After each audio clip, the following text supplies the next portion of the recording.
Chaitanya Charitamrita, Madhya Leela, Chapter 6, Text 104. Suvarna Varna He Mango Varangas Chandanangadi Sannyasa Kruch Chamah Shanto Nishtha Shanti Parayanaha. This is extract from the Vishnu Sahasranam, which is a part of the Mahabharata, and it is being quoted here by Gopinath Acharya as a praman for the fact that there is an incarnation of the Lord in Kali Yuga, and that incarnation is Lord Chaitanya. This is being arrived at through a chain of references, and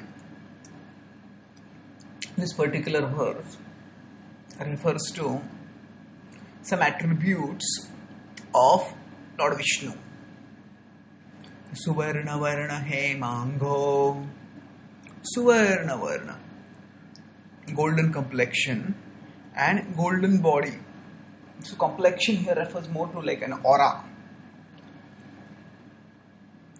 and the body refers to the body itself. So Suvarna Varna He Mango. So like that, there is a double reference of gold. Suvarna is also gold and He Mango is also gold. The point is that this golden complexion is so special and so extraordinary that it deserves a double mention.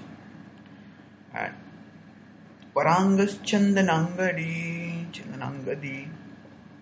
So Varangas, Anga is mentioned again, the body. Vara is great, beautiful, blessed, extraordinary. So he has an extraordinary form. Chandanangadi, this Lord smears sandalwood on himself. Sannyasa Kruch, one who took a sannyas ashram. Chamaha Shanto Chamaha. Chama is actually because C is there previously, so when C is followed by S, that changes to C again. So it's Shamaha over here. Shamaha means one who is peaceful, one who is fully controlled in the mind. Shantaha. So Shamaha actually refers to inner peacefulness, means peacefulness at the level of the mind. Shantaha refers to external disposition in terms of one's conduct. Shantam. Nishtha Shanti Parayanaha. So Parayanaha is devoted to. Nishtha Shanti.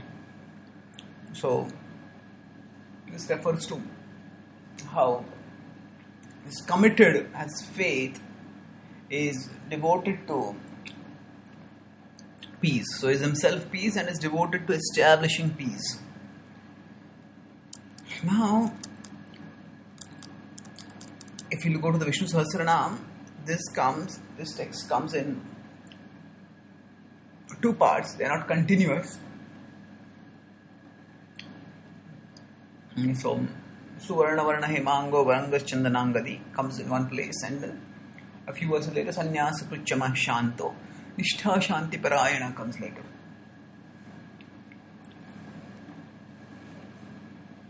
So this verse is being used to point towards Chaitanya Mahaprabhu's divinity. Chaitanya Mahaprabhu is of course a Channa avatar, and that's why there is no explicit mention about him. But despite the absence of any explicit verses in the main scriptures, there are verses of course in some of the other scriptures. But the point is that the golden complexion is quite a strong pointer. Chaitanya Mahaprabhu is himself celebrated for his golden complexion, and he is often known as Gauranga or Gaurachandra. And the golden complexion is not just incidental. That Gauranga, the Gaura of Gauranga comes from Gaurangi, that is Srimati Radharani. who also has a golden complexion, as we say in the standard prayer that we recite for her, Tapta Kanchana Gaurangi, with a golden complexion. And how is that like? That is like molten gold. So, when Krishna desired to taste the sweetness of the love of Srimati Radharani, the greatness of her love, the qualities that within him that she realizes, and the joy that she feels when she sees that Krishna reciprocates her love, that taste is mentioned here in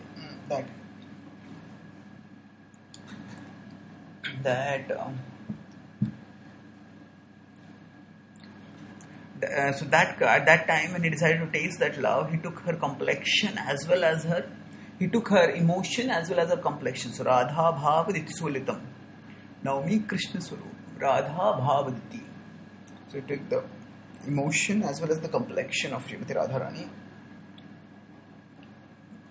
and he descended. Now, Suvarnavarna Hemango, Varangas Chindanangati.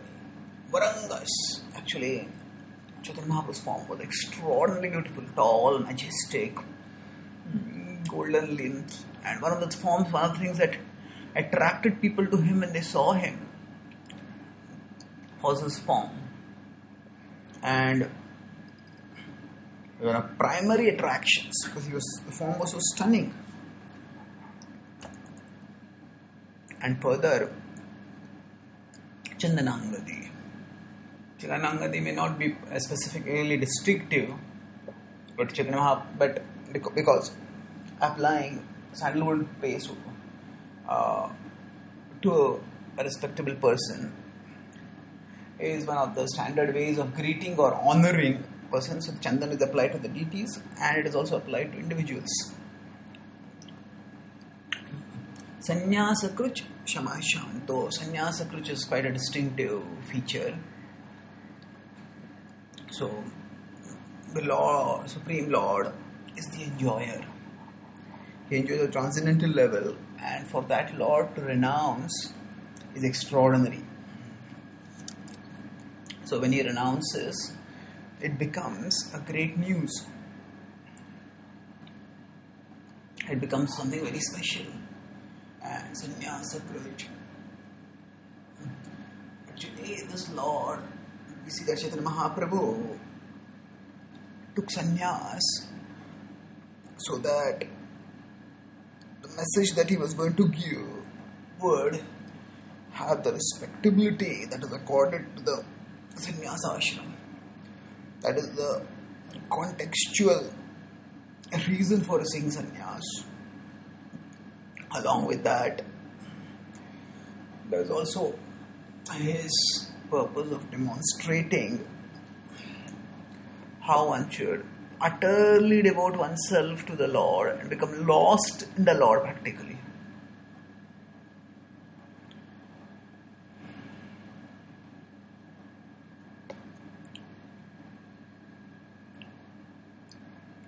And herein, sannyasa Krucho actually,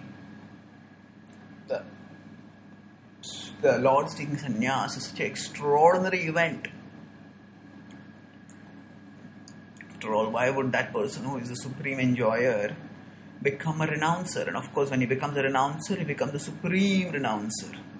As Das Kaviraj Goswami says in Chaitanya Charitamrita, he becomes the crest jewel of renunciates. Sannyasa Kruch Chamah Shanto. Chaitanya Mahaprabhu's sense control is phenomenal. Mind control was phenomenal. His complexion and disposition were unflappable by anything material. Of course, transcendentally he was very, very intensely emotional. And actually, that intense spiritual emotion is the way to sustain lasting peace. So, when it is said Nishtha Shanti Parayana, he was devoted to establishing peace. How does he do that? Actually, by spreading the chanting of the holy names, by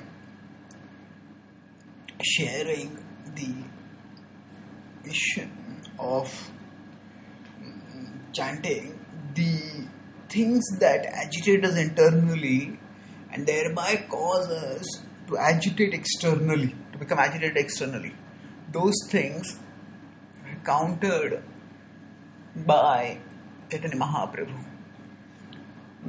Peace is established not just by making peace treaties or negotiations, but also primarily by removing internally the things that agitate us and the things that disrupt peace. So, the fundamental peace disruptor is our disharmonious desire.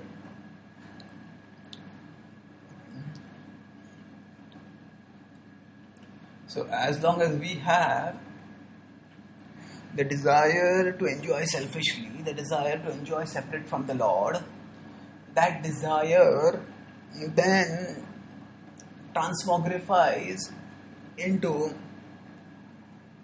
various other selfish desires such as lust, anger, greed, envy, pride and illusion, and they make us and others, make everyone act in ways that destroy peace. So Chaitanya Mahaprabhu is himself absorbed in Krishna. He is Krishna and is demonstrating how one can be absorbed in Krishna. So Shamah Shanto, so internal peace and external peaceful disposition. External and internal peace comes by staying absorbed in Krishna, staying absorbed in the absolute truth. And he propagates the message of chanting and message of Bhakti Yoga, by which we all can become harmonized with the absolute truth, and in that way we can all become peaceful internally and thereby contribute to establishing peace externally.